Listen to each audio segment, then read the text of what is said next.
Hey, you guys! You guys. Do you know that reference? It actually rings a bit of a bell.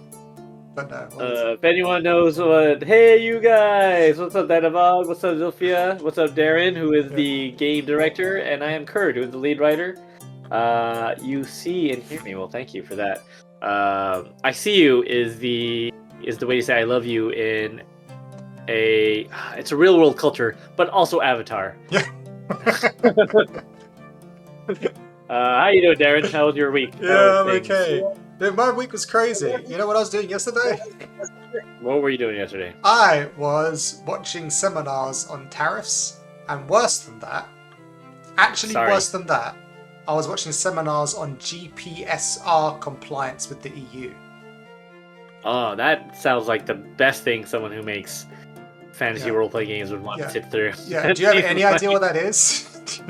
No idea what that is. Is it something that you could tell us in less than 5 sentences without making me want to blow my brains out? Why do I hate my third Zilkias? Why does everyone else hate me that much? I don't want to do this stuff. I have to do it because I'm the guy in charge, right? So the GPSR EU. So in December they introduced more stringent restrictions on safety stuff for the EU, which all sounds reasonable. But what it comes down to is then we have to have more paperwork. Again, a lot of this stuff sounds reasonable, where we have to, everything that's made in a factory somewhere has to have safety tests done, and has to have records of the materials it's made from and that kind of stuff. And then to keep those records somewhere, have them accessible through the product information. Also have to make sure that there is safety information inside the product somewhere, and have that safety information translated into all 24 languages inside the EU to be able to sell the products within the EU. Dope. Yep. Now you said these are seminars, right? Yes, it was a seminar. And were they free seminars? Yeah, it was free seminar, organized by actually good job by Chris Birch, who's the head of Modifius, who's our distributor. I see. Yeah. Okay, shout out to Modifius, our distributor. Good job for for organizing free seminars. And so it was you and a bunch of other game designers. I actually didn't attend. I watched the seminar after the fact. It was recorded and made available. I forgot the worst part is, there's another part that's worse, is that we need a representative in the EU for us to sell our products there, who then acts as the legal responsible person for us. Now, I don't know what I'm talking about this on stream. This is like insider business stuff. That's actually the part that's worrying me the most, is that I need to figure out how that happens. I'm either going to talk to Modifius for help or our factory for help. The other side of it is that I can hire someone inside the EU, but that just seems weird. Like, why? I can just pay someone to be my representative. That just seems like, well, they're not really my representative, are they? Or I can have a friend do it, but that's a lot of legal responsibility on a friend. Sure, yeah, it literally could just be anyone. It's so, I think it's a bit silly, to be honest. Sure, I got you. Yeah. That is interesting and sounds confusing. Yeah. What's up, Madi the Potato? Like to welcome back to the chat. How's it going? Oh, we're just talking about tariffs and EU regulations and compliance with 24 different languages. Is it 24 different languages? 24 different languages, yeah. And good guy Modifius and Chris Birch. Yeah, that sounds like a thing a distributor would be useful for. Exactly. Just be a representative. Yeah, that's good. All right, well, thank you for doing that. I know it's tough having to sit through these things that are not, the bread and butter of your business. Yeah, it sucks. It's stressful, and I still don't understand it completely. So I need to talk to some other people and figure it out. What you need to do is build a board game about EU compliance. Yeah. A board game to teach other board gamers how to correctly do all the things you learned in that seminar yesterday. So that's the only thing that makes sense to me. Yeah. That's great. And you also had a concert the last weekend, didn't you? Oh yeah, you're right. Yeah, we played a show. Yeah, it was awesome. Yeah. Where was the show? It was in Cardiff, in the Cardiff Students' Union. It's a pretty good. In the studio.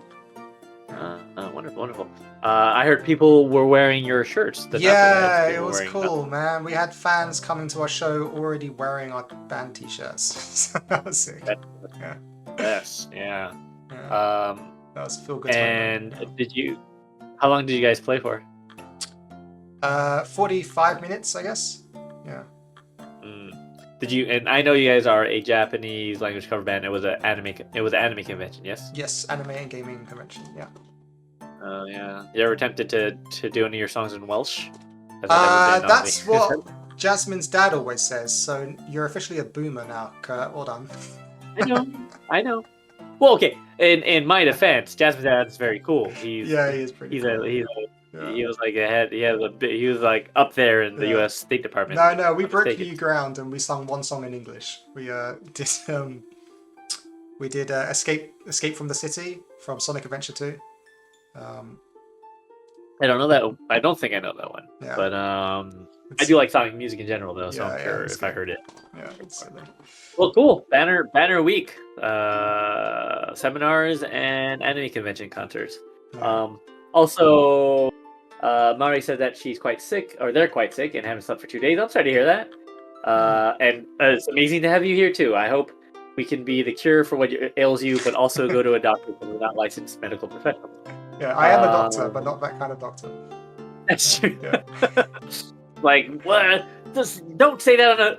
We need a doctor on this plane. Derek stands up. He's like, "Oh, do you need help with physics? Sit down, buddy." Yeah, and they're like, yes, this man can't sit down appropriately. It's like, I can help you out with that. Yeah.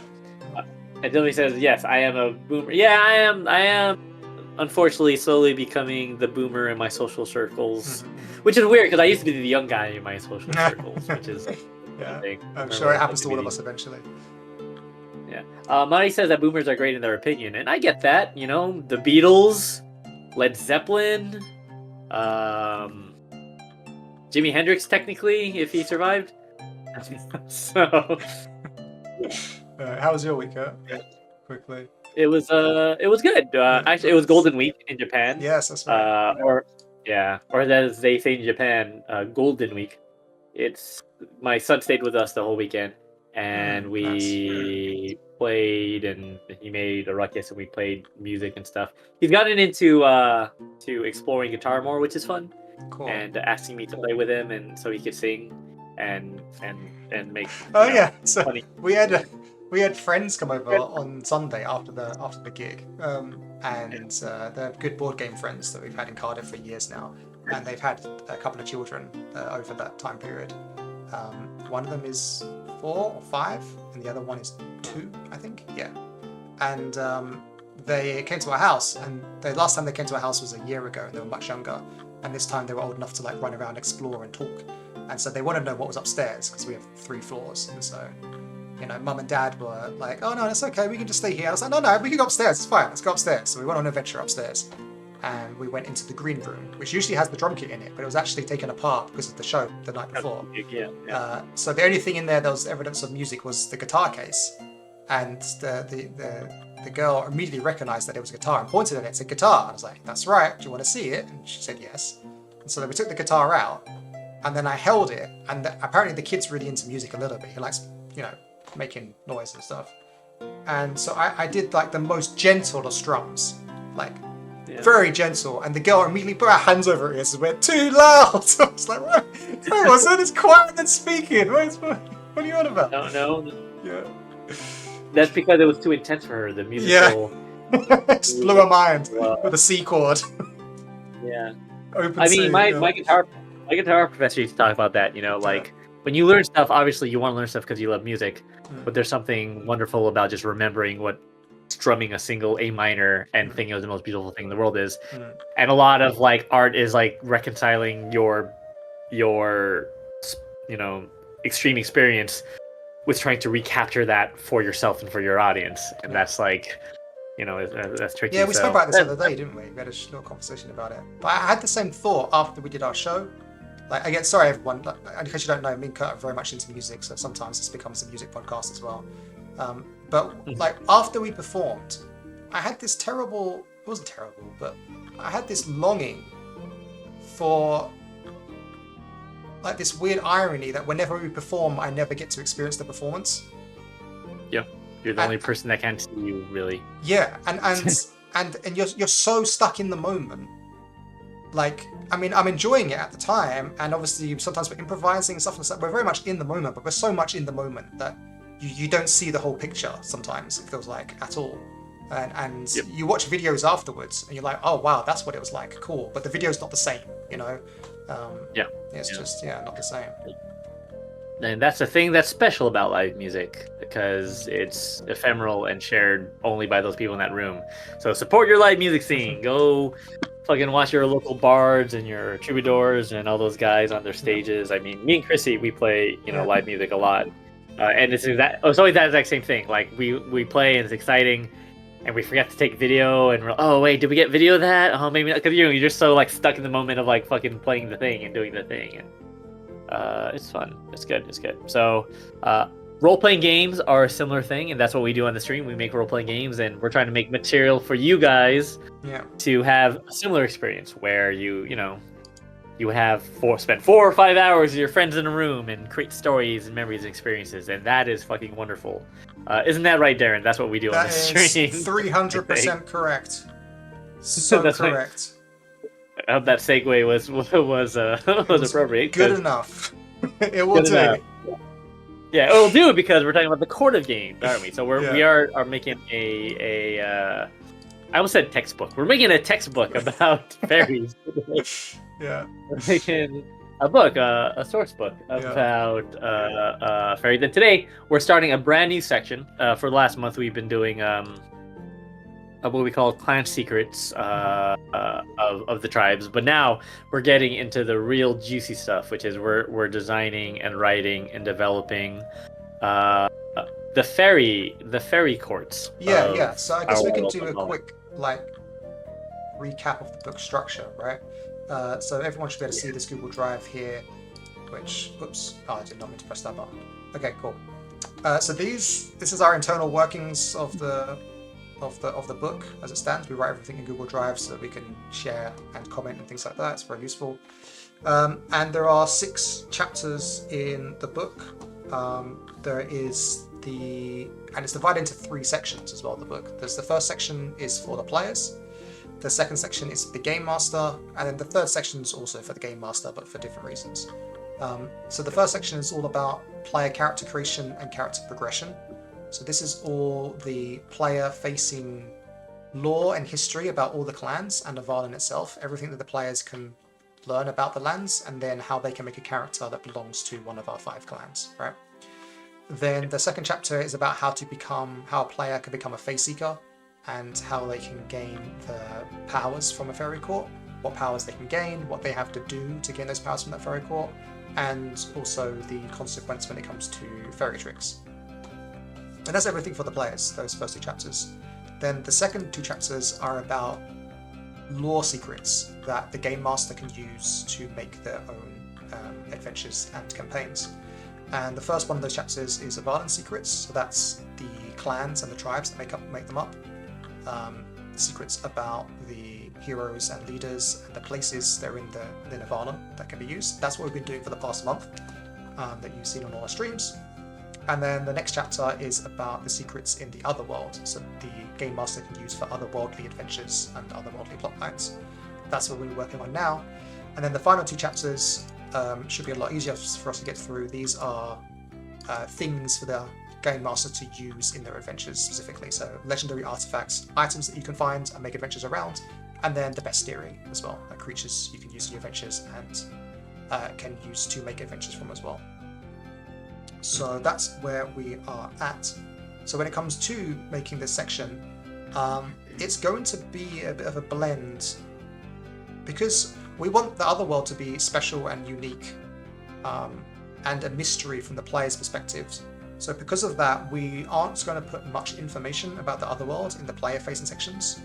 Everything in the Fae Seeker is how to become a Fae Seeker and what the gods and their fairy courts want, desire, and what their morals are. But that's kind of understood by most people in Avallen anyway. It's just taken more to an extreme if you want to be a Fae Seeker. How the fairy courts actually work, who's in the fairy courts, what kind of things they do, and what kind of things they'll ask heroes and players to do, that is the purview of the Game Master, and will be in this section that we're working on today. So, yeah, and a thing I'd like to talk about and have a discussion about before we start actually writing the first court is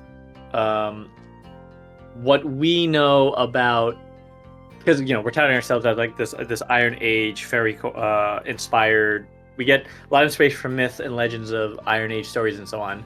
But when it comes to fairy courts, it's really interesting, right? Because a lot of the myth that of the fairy courts, we all presume that it's fantasy, right? It's not like there's an archaeological find where they uncovered an actual fairy castle, right? Yeah. And a lot of what we know, or what in the popular culture about fairy courts, come from a mix of medieval folk religion and like literature, right? And it's all kind of mashed in the popular imagination. I think that's really interesting, because what we imagine as the fairy courts of like Oberon and Titania was not a thing in the Iron Age, right? But we're drawing inspiration from those things as well, because that's still part of like the Celtic fantasy fairy imagination for it to feel satisfying to fantasy role players.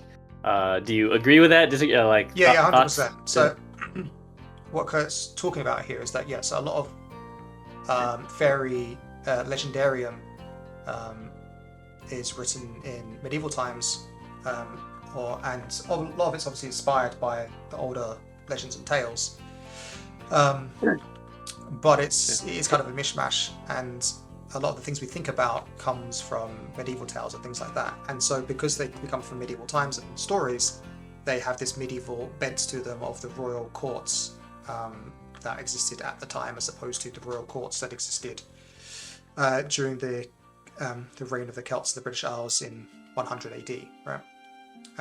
And there's also a benefit to that, in that if we want the Fae to seem strange, alien, and mysterious to the players, and the best way to do that is to give them a social structure and hierarchy that is different to the ones that the Valak experience in Avallen. And so marrying these two ideas together, where we're going to be giving the Fae courts dukes and other such titles that we know and understands, but the Valak wouldn't know and understand,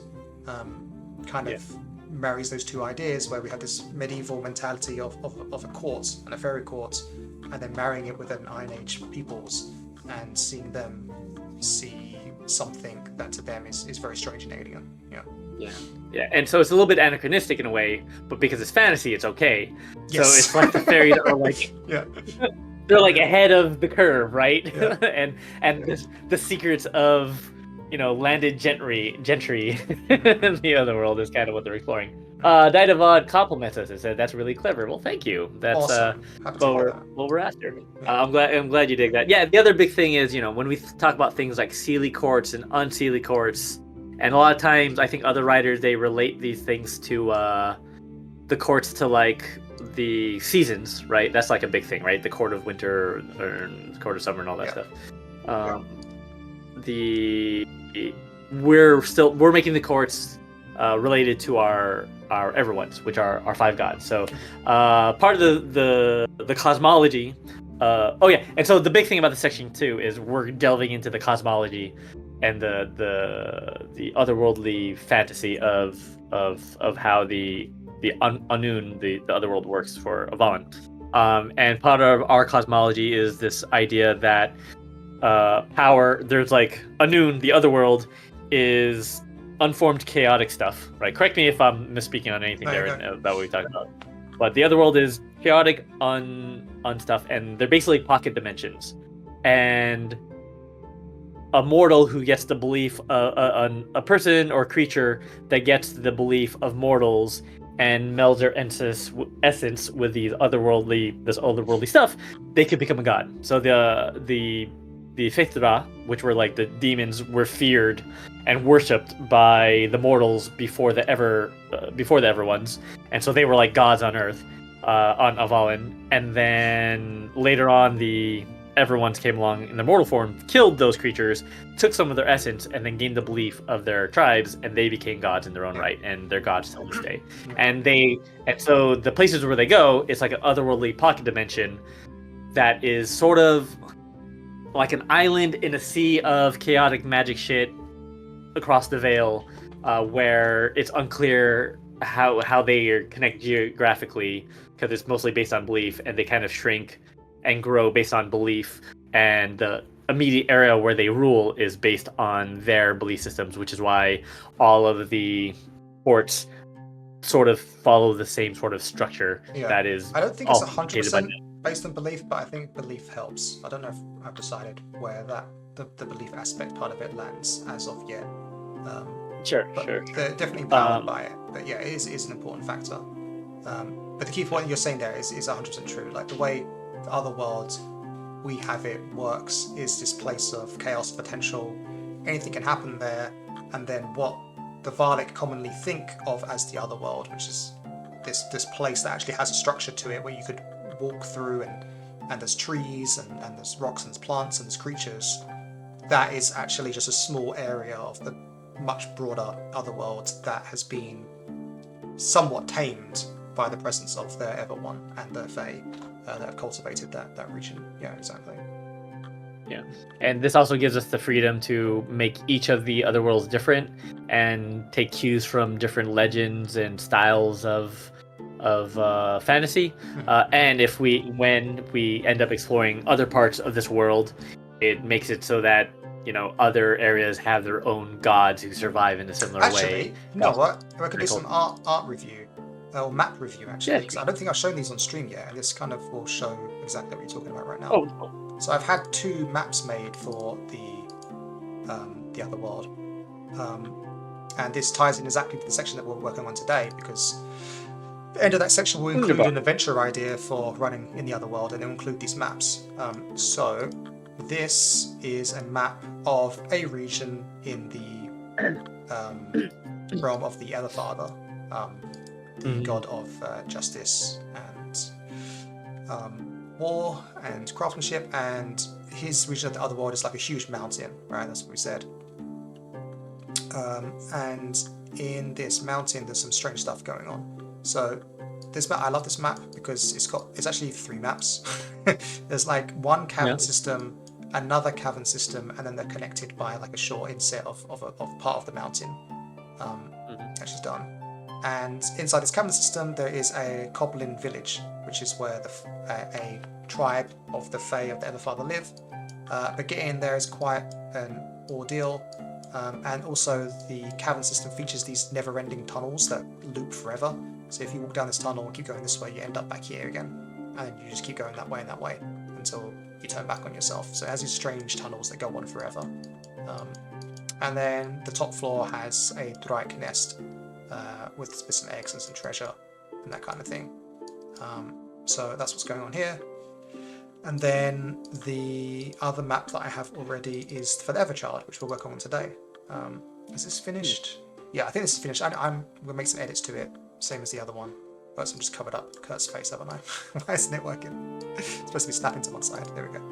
And what's interesting about the Everchild's Otherworld is that instead of having tunnels that loop forever, their land is kind of like a Alice in Wonderland giant space where everything's much bigger than you. So the planet's normal size, but there's giant mushrooms, there's giant foxes, there's giant snails, there's a giant beehive, and then there's a giant's home as well, where these are 5-foot squares, right? So a person would fit in this space, and that's what's going on here. So yeah, the Everchild's realm is a realm originally made for the giants. So everything there is massive, right? Kind of reminds me of a Celtic version of the Smurfs. Yeah. I'm about it. Dynavod has some great comments. Yes, please share. A few thoughts. One, Faith Dara is a sick name. Yes! I spent a long time figuring that out. That was 6 years ago now. But yeah. What would be the best English translation for Faith Dara? Abomination. Abomination, great. 2, the fact that they're supplanted by the Everones is similar to the gods and the Titans in Greek myth, and the gods and the giants in Norse myth, and even a bit like I'm going to mess up the pronunciation of it even though I read it. Tuath the Danan? I forget as well, but yep. That's also very much intentional. That was me looking at pre-Christian mythologies in Europe, and all over the shop really, in other countries and continents as well, and seeing a pattern of gods supplanting gods, and the fact that the island had that same kind of myth as well kind of cemented it in my mind that that's just the way things are in stories, and we should embrace that. And we have that same story with the Raxians in our world as well, with the gods supplanting their titans, but then the people rejected their gods to end that cycle. Anyway, so that's another story. But yeah, exactly, that's 100% intentional. Yeah. And then point number 3, Annwn being a place of chaotic potential, 100% vibes with Will Smith, because Annwn is sometimes described as limbo. Yeah. So there's this idea too, like, you know, I remember from Mabinogion when who is it? Is it the knight goes to the forest and meets like Annwn, right? The king of the Otherworld, and it feels weird, right? It's like, oh, you're in my castle now, and it's all just kind of chaotic, and he comes out, and the way time works is messed up, and so we're taking inspiration from the myths, legends, and of folk culture, because that's fun. You know, there's a reason it's lasted for so long. It's because it's our shared human heritage. Yeah. Okay, so let's get to it then, shall we? And then that's something else you wanted to cover before we start? Well, yeah, so as we get to it, with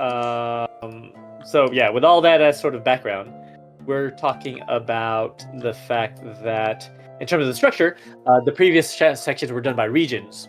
Yes. But because, you know, it's the Otherworld, it's not, there's a geography to it, but it's not as clear-cut as the mortal realm. Yeah, no, you just reminded me what it is that I wanted to talk about. Yeah, so we're kind of doing a trick, not a trick here. We have to do some interesting work here, because for example, the Penkelwer clan, the player-facing section has how to make a character who's from the clan. They have their talents, feats, names, descriptions of like appearance, personalities. Then we have a description of the clan lands, which includes like the way of life, how they live, their politics, and then the locations, which includes different tribes, special locations in each of those tribe lands. And this section is quite big, right? And then for the secrets, the GM then has those exact same locations and tribes that are listed in the player section, and then includes additional lore for those things that the players won't know, that the GM can introduce as they like and as they need for adventures. And it covers those whole sections. And then at the end of it, we have how to make your own quests inside that clan, which includes different quest ideas, different villain ideas, the bestiary for that clan, and then an actual full adventure site with a map and ideas for that adventure, right? So there's a lot of stuff for making things. However, for the player-facing section for the Faerie Courts, for example, the Court Pebbles, it's mostly about the ideas of the Faerie Court, what the Faerie Court prioritizes. There's no details there about how the Faerie Court is run. So we're kind of needing to combine all this lore that we talk about for a clan, about how the clan works, who the tribes are, what kind of special places they have, plus the secrets into one section. So we're taking what is 2 chapters for a clan and kind of making it 1 chapter for a Faerie Court. And I had some ideas on how to do that, but fundamentally you're right, it's not going to be about regions, it's going to be about houses, right? Yeah, so that's a big difference. Is the previous section had tribes. Each clan has like tribes. Yeah. But these houses, like Darren mentioned before, are like medieval houses ruled by different major families that serve the everyone's. And another point there is Till with Tig, where like these noble fae, is this idea of like there's like a lot of Celtic gods, right? in mythology, but we've kind of truncated them into like 5 figures. But this is also our opportunity to sort of draw on real life Celtic popular figures and draw directly from those figures and start integrating them into our mythology, which is what I'm excited to do and talk about and figure out like what you guys might be interested in. I know Zilphia, is a big fae nerd too, like us. So I'm curious to see what you'd be interested in adding to the lore. But of course, we have our own ideas about it as well. So the thing is about the houses. So the most obvious way to do this is to relate them to their sort of portfolio that we've established in the Faith Seeker section, right? Like the Everchild is the godling of change, the godling of invention, and the godling of games. Yes. Did I miss one? Is there 3 or 4? Why can't I spell fairy today? There's, I mean, I ascribe many different associations to each of the gods, and I use different words all the time. So there's no strict limit for them. I usually say youth, ambition, games, also change, potential, trickery.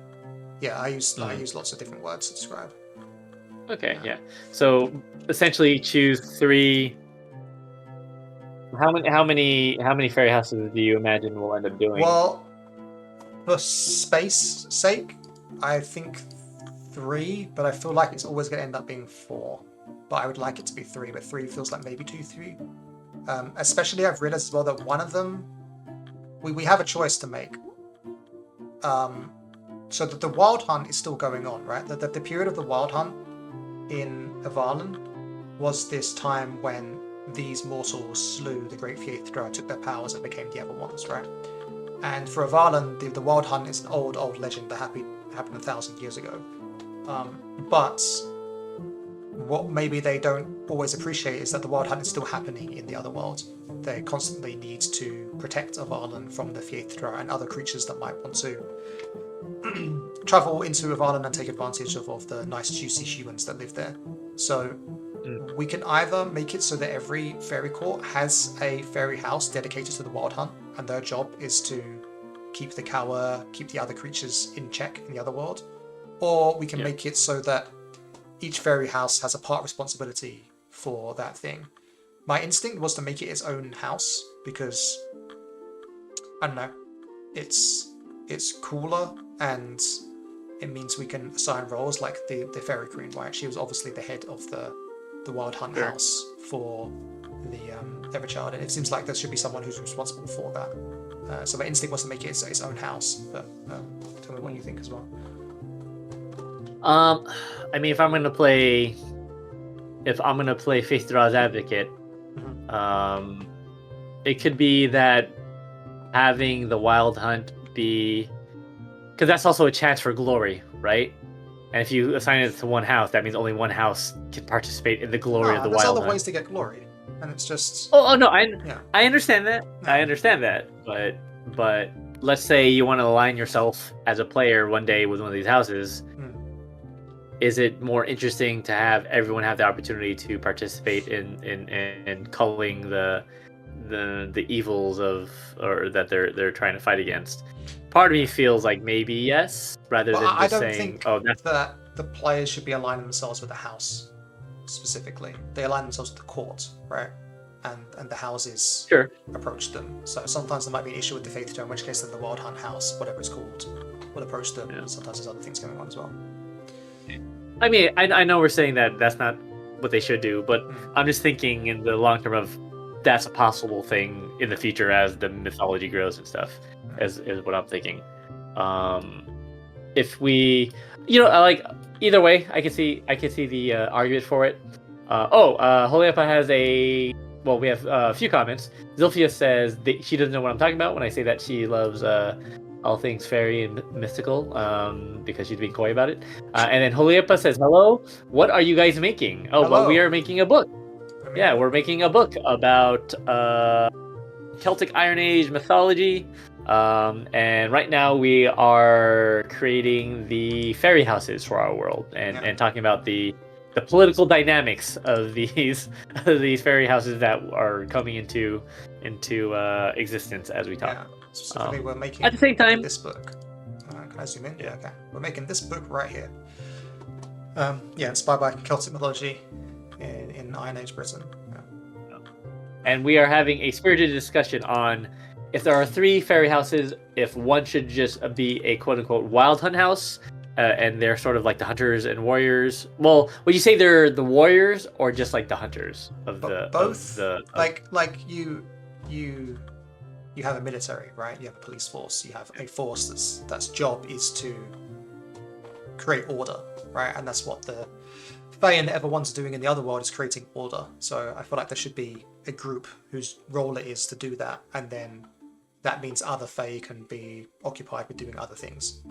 And for example, as well, I'd say for the Everchild, I wouldn't call it the Wild Hunt House. It might be the House of Tricks, right? Because the way that they overcome the Kawa, the giants are so... Oh wait, actually, I have artwork for a Kawa for the first time ever. We haven't illustrated the giant before. Wait, is that true? Yes, it's true. We had art for it in the book, but that was art that was pre-made that I purchased the license for. Oh, that's right. Yeah, that's right. And it's not finished yet, but we've got work in progress. So we've got designs here, again by Raphael. Hey. And I ended up going with the Oh, that's middle pretty one cool. somewhat. Although he has a windmill as a yeah, hat. I had to push back on that. So there's no windmills this time, actually. Windmills don't exist yet, which is things you have to think about. Then Well, he could have a roundhouse on his head, right? that's where we went to. Yeah, exactly. Yeah, you can see now Oh, the yeah, sketches sure. Okay. for the poses. Yeah, Great minds. yeah, great minds. Exactly. Yeah. So for those new to our world, Alepa, the Cower are giants that were vanquished from the mortal realm into this realm that we're talking about now by the Court of Pebbles, or by the Everchild. Yeah, there's only one. Man, it looks really cool. Yeah, you like it. You know, it works, but there's some. Do you know what I'll say about the roundhouse hat? Yes, tell me. Do you know what I'm gonna say? Yes. Okay. So do I have to say it out loud? No. But yeah, we've spoken about it with Raphael, and I'm not sure what to do about it. Also, It still works. yeah, but... the eyes aren't quite working either for the same reason. But yeah. So we'll be tweaking there. Yeah. Okay, I heard that. All right. Well, Anyway, I'm glad I didn't have to say it. Yeah. Oh, well, Zofia says the windmill reminds her of the colorful kid's hat with the spinny thing on top. Oh yeah, that goes like an American thing. Yeah. Okay. This anyway, one, so yeah. So what I was going to say was that the Wild Hunt House. I wouldn't call it like the Wild Hunt House. It'd be like the House of Trickery, because the giants are too strong. The Bubak and the Everchild don't fight the Kawa with fair fights, right? They fight them using tricks. Yeah. So it would be the House of Trickery or something like that. So that's yeah, okay. That's the thing too, that there is an issue. Is there an issue with that? Maybe it's fine. But no, Maybe but I it's mean, fine. now I'm kind of leaning the other way. So like, we want House of Tricks, we want House of Games, and then we want House of Invention or something. House of House of Games. Yeah, House of Invention or House of Change or what? House of put House of Invention for now. Invention, right?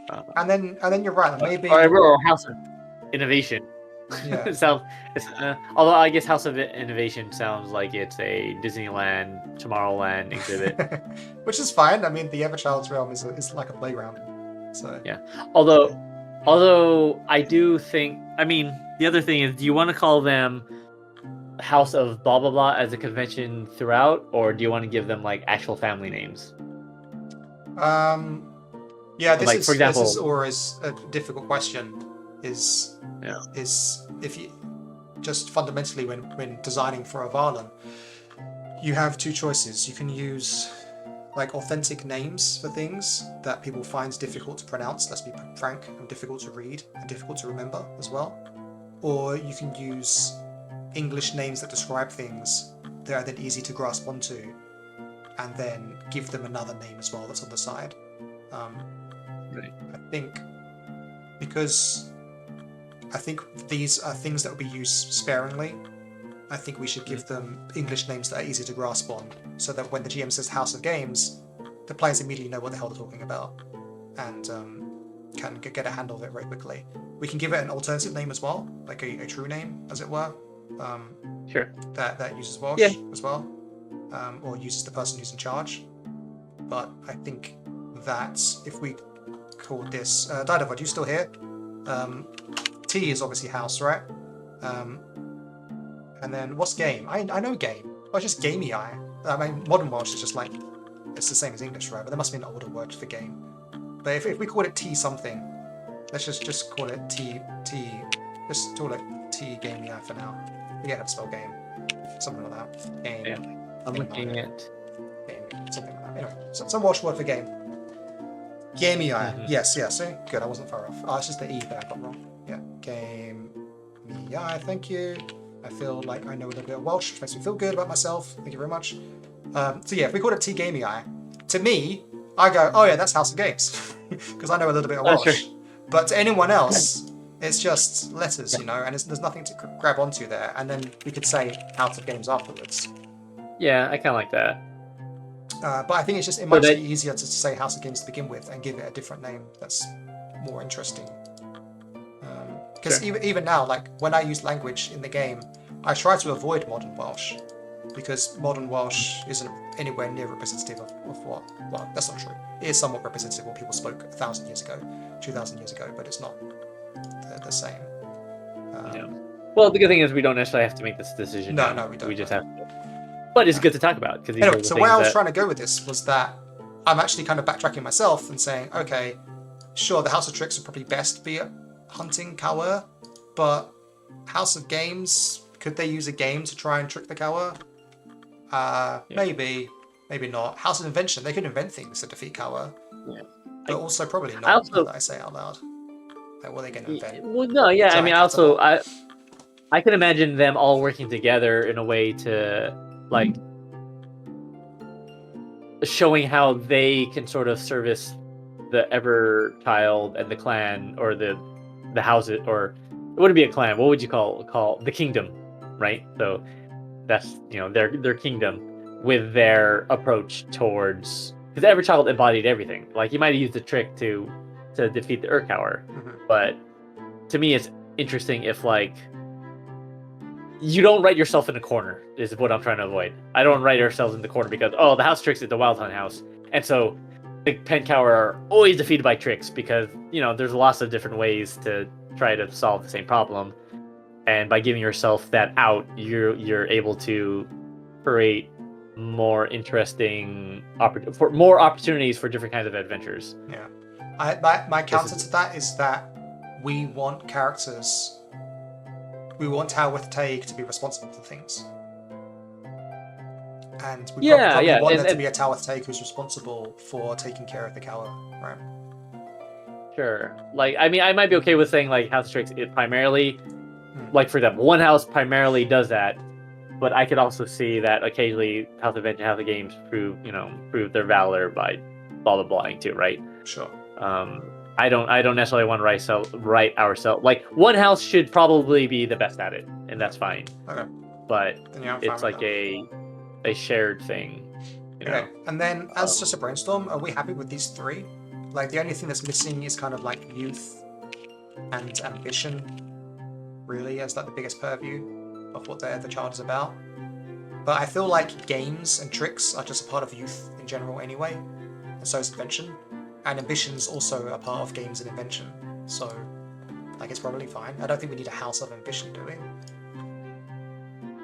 Yeah, I guess all of them would actually be ambitious in their own way, and useful in their own ways. Yeah, exactly. I mean, we could just start with, I think, doing 3. Okay. I mean, obviously, I'd like to do 4, but 3 is going to be a lot. Yeah. Probably. Yeah. Would you agree? Yeah, I agree. Okay, so then, so what I'm imagining for the structure is that the realm of the Everchild will somewhat resemble the opening section we have for the clans, right? It should be an overview of what the faerie core and the realm of the Everchild is like. So it would include all the same sections, although maybe there should be some stuff. Because we need to make it shorter somehow. We need to do less. Daedalus has a good comment that I can't read, I can try to read it. Yeah. So let me try to read it with my terrible California accent, and you guys Well, tell no, me try how and off read it base. with what you remember learning about Welsh through No, Avallen. that's what I mean. I'm gonna Okay. do my best. Okay, but- good. Yeah. So Thai Divisgarik would be something like House of Invention. Okay, better. Thai So it's T Divisgarik. instead of Thai, T. T. T. Yeah. And then it's T. devise. So the F is a V. Devise Garuk. Like Garuk. Device Garuk. Oh, like Garuk. Yeah. Device Garuk. Okay. How close? How close are we, Darren? Didavad? Yeah. But that's so that would be something like House of Invention, Yeah. according to our native Welsh speaker. Yeah. I'll note it down. But Darren was good. Yippee! Yeah, thank you. Thank you. Yeah, that's to be expected. You're much. Well, I mean, I took closer. classes for a year, I think, during the pandemic. So. Sorry, one day I'm gonna move over there with my family and Ren, and he's gonna have a cool Welsh accent. Yeah. One day. What am I eating here? Oh, there you go. All right. So Yeah. what am I doing? So so it's gonna be something like this. There's gonna be Realm of the Everchild, and there's gonna be a description of what the realm is. It's like, which is Giant's Kingdom, right? Giant's Kingdom, Alice in Wonderland. Then there would also be introduction of the three houses, I suppose. And then I don't know if we want to do Courtly Life, like Court of Pebbles Unlife. No, I think that's something that I'd want to hear about. Yeah. Is just like the structure, right? Or like how would you explain like what happens between the Bubak and the Court of Pebbles, Tilwithtig, and how they spend their day? Like it's still kind of a quote unquote daily thing. Yeah. But it's not like life because they're not alive. Right. So no, I think it's life. I think they're alive. They can be killed. Life of a Bubak, is that what we're saying? Or life at the Court of Pebbles, because it's not. Are the Tilwithtig of the Everchild still Bubak technically? Yeah, technically, kinda, but I don't think a human would say that. They would say there's something different because they don't look anything like them. Yeah. Yeah. Let's just put a placeholder for now. Life in the Everchild. Yeah, that's fine for now. And then we can introduce, what kind of structures they live in, what kind of structures they live in, what the Fae actually do with their time, and dangers, right? It's the same. So, homes,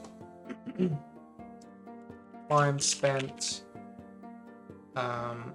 Maybe we don't need 4 things. Oh. Yeah, go on. No, I was gonna say what the realm what the land looks like, right? Yeah, like, that's the opening. Oh, that's what you put. That's where you put it. Yeah. Oh, description. Oh, there it is. Yeah. Description. Sorry. The homes, time spent. One more interesting thing. Well, then Just the other put interesting one thing more would be. What, you have an idea? You're saying there should be one, because if I have an idea, Oh, sorry. You go first then. just the Badlands.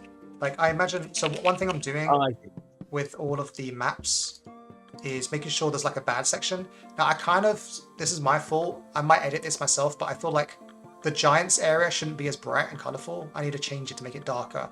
But every map in the Otherworld is going to have the safest area and then the darker area. Like for the Everfather, it's where the dragon lives and that kind of thing. do any the Badlands. Do any of the Cowra live in sky castles that can only be reached by Beanstalk? They live on top of trees. Sure, why not? We Yeah, can. it's I mean, that's just a treehouse, right? It's just a treehouse. Yeah, exactly. Yeah. Holepa said, well, they are German, but Germanic believe the Celtics are different in nature. Oh, that's interesting. Wait, no, Please. wait. Doesn't mean I'm German, but Germanic belief and Celtic are different in nature. So Germanic beliefs are different from Celtic beliefs. Oh, well, That's in German, but Germanic belief and Celtic are different in nature. Now, I'm curious to hear more about, if you want, feel free to share about Germanic beliefs, because we like to hear about that kind of stuff from the source. Yeah. Yeah. Also, do you play the card game Scat? I need to know this. This is inquiring minds want to know. Do you play the card game? I've been very fascinated by this card game recently, and I talked to Darren about it last week. Yeah. About this SK80, a game called Scat, which is supposed to be the most popular card game in Germany and Poland, and I've never played it, and it's very complicated. So, I'm very interested in it. Okay. Yeah, but that works. Okay, right? so we have like, where do the Fae live? What kind of places do they reside in? What do they actually do with their time, at least briefly? But then, what is else in this realm? And then, what dangers are there? There's like a structure to that. Yeah. Now, I don't think. Okay, that's good. No, I agree with you though, because this gives us plenty for adventure and gives us space for describing the world. Cool. I think this whole culture section can go. I don't think this is necessary. Yeah, we don't need it. I don't think we need it. Because we talk a lot about that in the player section. In fact, that's mostly what the player section is talking about, is what do they believe in, what do they prioritize, what do they care about. So that's all of that. Yeah, good. I'm glad you had the same thought there. Yeah. Politics. Now, if we talked about politics, do we want to talk about quote-unquote politics? No. I mean, maybe we do, but I don't think we have to front load it because it's less obvious to us right now whether or not we need that section. Yeah, my only instinct for this would be just to talk about how it's structured, but I think that's going to be more of a general thing for the Otherworld. That's going to be in the first section. And then we talk about the houses earlier. So yeah, we might not need that either, actually. Yeah, I feel like we just talk about the houses and no worries about it. Yeah, like we just need to describe to people like this is the Court of Pebbles. This is what the Court of Pebbles is like. Yeah. This is the main castle. We also have to talk about the castle because that's where the actual stuff happens, right? Yeah. So that's what we're getting to now. So now we're doing our 4 regions are going to be 4 peoples instead, right? So we're going to talk about the Everchild, and that would include. So everything here is going to be uncommon lore, right? And then there'll be rare lore as well. So we should talk about the Everchild, and then they will have like locations or things like lore stuff, similar to our clan chapter, right? It'll be like this, I imagine, where we would have. Where is it here? We would have like a section where we say tribe, or we would say Everchild, right? And then we'd have some kind of location that's important to them, which would be their fort, port, then rare lore on court port, and then maybe something else important to them, or a secret, child secret, child secret. This is or some other thing, some Everchild thing, or place, and something else to interact with the other world that can be done. I don't know what it is, right? Should all this lore just be rare and legendary?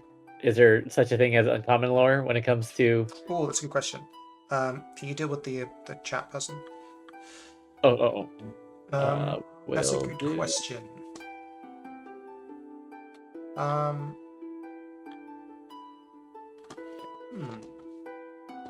Yeah, that is. I mean, I don't mind making it rare. It's kind of evocative, right? If it's only rare and legendary lore, and it would make sense. Well, I was thinking though that like if we want to talk about the story of how the Everchild ascended, isn't that a story that some people know? Generally speaking, that's told around campfires and things like that. Oh, sure. And do we want to put that here? Not necessarily. Yeah, that's tricky because I feel like it happened so long ago that whether or not I think There's two maybe sides what to it, we right? do. One is the story that people tell around campfires, and then there's the truth of it as well. Yeah, And we haven't told the I feel story like anywhere in any capacity. Do you think that story? But doesn't that story belong in the other section? The player-facing one. Yeah, like in the devotion section, like as flavor text or from Yeah, maybe. Hossein or whatever. At least the story. I mean, I think we can still write it, but I feel like that would belong towards the player. That bit would belong in the players facing section, whatever they tell around. Right, the campfire. The campfire, and players want to know that stuff too, right? Yeah. Directly, like they should have a bit of that. Okay. That's what my gut says. Okay. Well, we just need to introduce the Everchild as a character for the GM to use, basically. Yeah. GM to use who wants and needs. And you're right. Maybe we should just say everything in this section is rare lore. And say that again. Maybe we should say everything in this section is rare lore, and then we can mark it as such for the bullet points and things. I think like let's just write for now, and then as we write, we might say, oh, that should be something that players just know, like not handicap, like write as if we're because we're telling the story for ourselves too, and then we can divvy some of it up later. Yeah. Kind of like what we did with the other section, right? We would write. We're kind of doing the opposite now. Before we would write, I would write a bunch of stuff in the player-facing section, and you're like, oh, that should be rare lore, and then we stuck it in the GM section. Mm-hmm. Here, we should just write everything and then figure out what we need to tell the players. Yeah. Okay. Yeah. So, I mean, basically, this is how I'm imagining it, and then the fairy house we would treat exactly like how we did with the tribes, where we would describe the house and who leads it, and then we would have bullet points with secrets for the leader.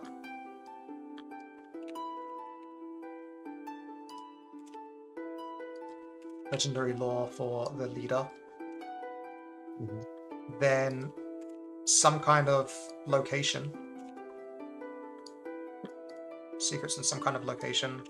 Or what the location is. Some kind of location associated with them. Again, some kind of location. And then there should be like at least one other thing that adds intrigue going forward, whether it be, discontent from within, a plot to do something else, a secret item in the Otherworld, or a secret location that they protect or covet, or whatever, just some other thing. Basically, rare lore hook 1, or rare lore hook. Yeah. Adventure hook. Yeah, some other thing. I mean, they're all adventure hooks, right? But yeah, just some other thing. Sure, but a more obvious thing. Sure. However says has a quick comment on the difference between worldviews, Celtic, where the different realms for fae and gods and others, but in Germanic belief systems, there's only one world. Everything has a soul and will, and if you learn to read nature, you know what the gods and other beings want from you. Oh, that's interesting. That's really cool. Especially because it's also, I feel like that's similar to Shintoism, maybe. I mean, I don't want to misrepresent Shintoism, where they believe everything has a spirit, but I think that's pretty cool. I put my to-do list today to read more about Germanic folklore. Yeah. And the thing is, because of how we set up a world, it can still work. We can make it work, right? If we ever do a book on Germanic Iron Age cultures, fine. That's what I hope to do one day, is just to have these other cultures in there, and then you get to see that, maybe this region of the world doesn't have another world, and that's strange. For them it's normal, for everyone else it's a bit strange. And that's just interesting. Yeah. Yeah. But we have enough flexibility to make it work, I think, in our cosmology. Okay. Well, Um, so I so think some of the that's kind of it. Like that's my intent, and I think that's how it should work. It should be similar to the other sections in this same way. It's just the content is just slightly different. You think this works? I think so. And then, yeah, especially because we have time for leader, that's where we can start putting in our, our big bad fae, and our and we can name some famous name some famous gods and fae or whatever that came from famous stories, and that's where we put some of that stuff here. It's cool. Is there now? Are you gonna have an equivalent section here, like adventures for, or is that in a different section? Like No, yeah, that's happening. So underneath here, if you scroll down, there's going to be the same adventure site idea for that map that I've done. So that I'll be doing that. That will be just like this. In fact, I'm going to copy paste it in our Pencower quests. Okay, and if I copy and paste that into here, let's see where we end up. Put that here, and then it's going to be, we've got 7 pages. 1, 2, 3, 4, 5. Right, so that's 5 pages at the moment, and then this would be another 2 pages. That makes sense. That could work, right? Just like you got another. Filling out these sections would double the space. right. I think. Yeah, that probably would work. All right. Well, that's it then, I think.